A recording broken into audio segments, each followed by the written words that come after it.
Welcome to IIT ION classes. I am Venkateshwarlu, ex-bureaucrat, taking the class from Hyderabad. Today we will take GS paper 3 subject, a very small concept of disaster management. Disaster management is a very big subject, and today we will deal a small concept. What is disaster management? Is it really disaster management or disaster risk reduction? So can you manage disaster? So is it possible to manage disaster? Or can we take disaster risk reduction steps? Actually, up to 1999, our concept was different. From 1947 to 1997, we are simply taking after the disaster has stricken and we have taken some relief and rehabilitation works and there were some issues. But after 1999, wisdom has prevailed and we have started disaster risk reduction. But actually, strictly thinking, we can't manage disasters. That is not a correct word because can you stop the cyclone at the coast itself? Or can you stop a landslide before falling it? Or can you stop the rainfall? So it is not difficult. It's not that easy. It's impossible. Now what we have to do, the disaster definitely disaster is going to occur at any time. So when disaster occurs, we have to take care of things. What disaster results in? Disaster results in loss of lives. Number one, there is loss of lives, heavy loss of life will be there, and loss of properties will be there. Loss of properties means it is private properties. Private properties will be there, and damage to infrastructure. What is the infrastructure? So roads, drains, telecommunications,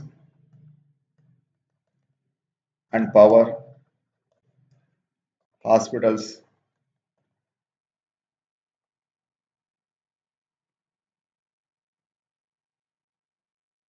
etc., etc.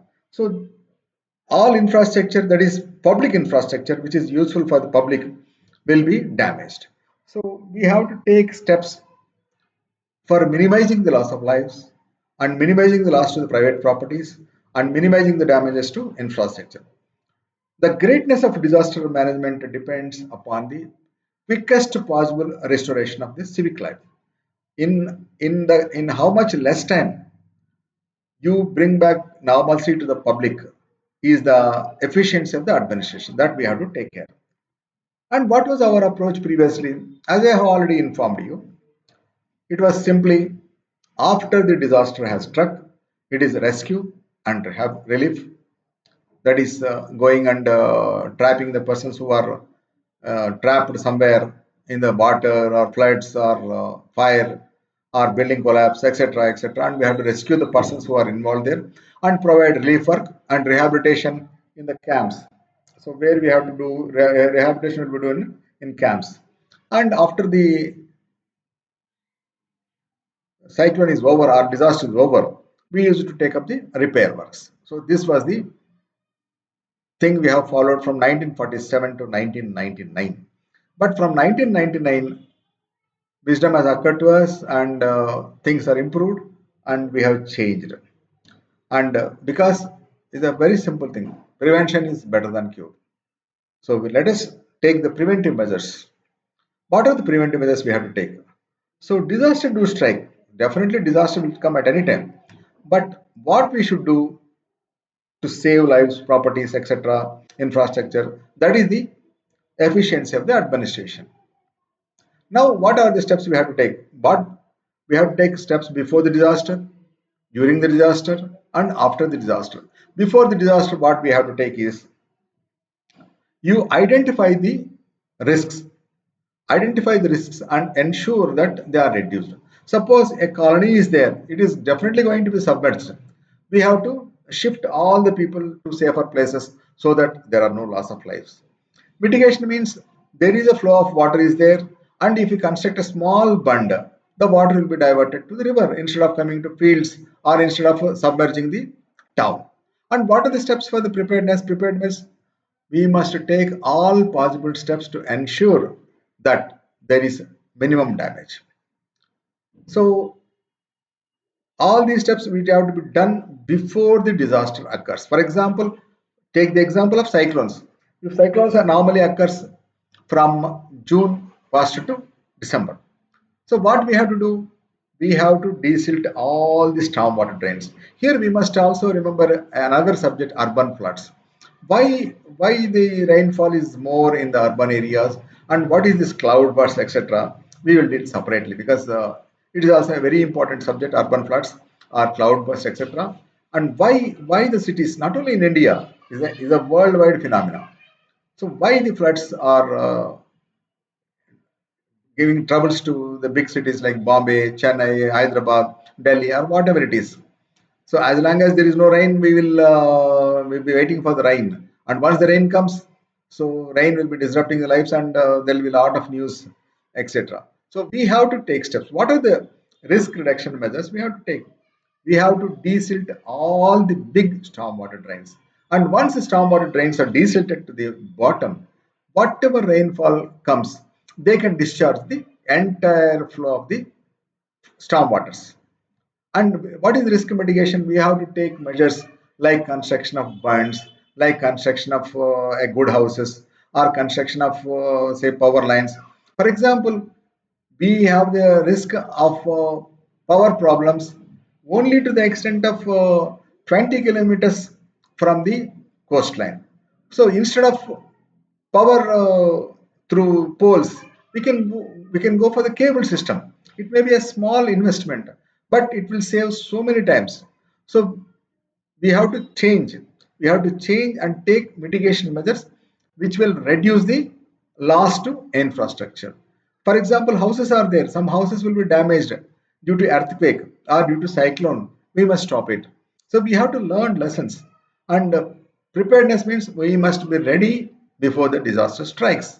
Disaster do strikes, and when disaster strikes, we must be careful and ensure that our target is, we must ensure that there are minimum loss of lives, minimum damage to the private property, and minimum damage to the public infrastructure. So during the disaster, we will take the normal related relief activities, and post disaster, we have to learn lessons, what mistakes we have committed. For example, prior to Hudhud cyclone, the building code was, we used to design for 180-kilometer gales speed. But Hudhud came at a speed of 250 kilometers, almost 240. So now we must design the building code for 250 kilometer per hour. So these are the lessons, and we have to ensure capacity building. Whom capacity building is to be done, who is to be trained, not only the staff who are involved in the disaster relief related works, also to the NGOs, public, and directly the persons who are going to be affected. They should all be learned all the techniques for safeguarding themselves.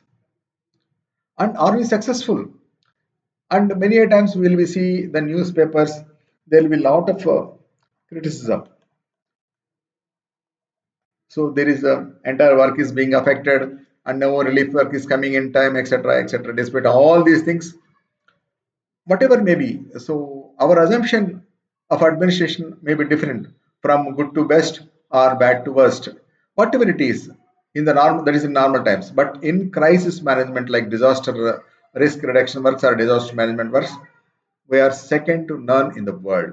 We will see an example. So in Odisha, the severity of super cyclone which occurred in 1999 and the Phyllis cyclone that occurred in 2013 are similar. Almost both of them are of the equal quantity. But in super cyclone, 13,000 lives are lost. So we could not save them, because we were not prepared in that direction. So that was quite natural, as per the statistics of any super cyclone occurred on the entire coastal areas. The loss of lives was many prior to 1999. But after 1999, we have learned lessons. And in the Phyllis cyclone, only 22 lives are lost. Where is 22,000? Where is 13,000? And where is 22? So we have learned lessons, and we have reduced the loss of lives from 13,000 to 22. You can calculate the percentage of our success. Regarding the damages to private properties and public infrastructure, still we could do something, but still a lot is to be done. Thank you very much. We will meet once again and in some other class, in some other occasion. Thank you very much.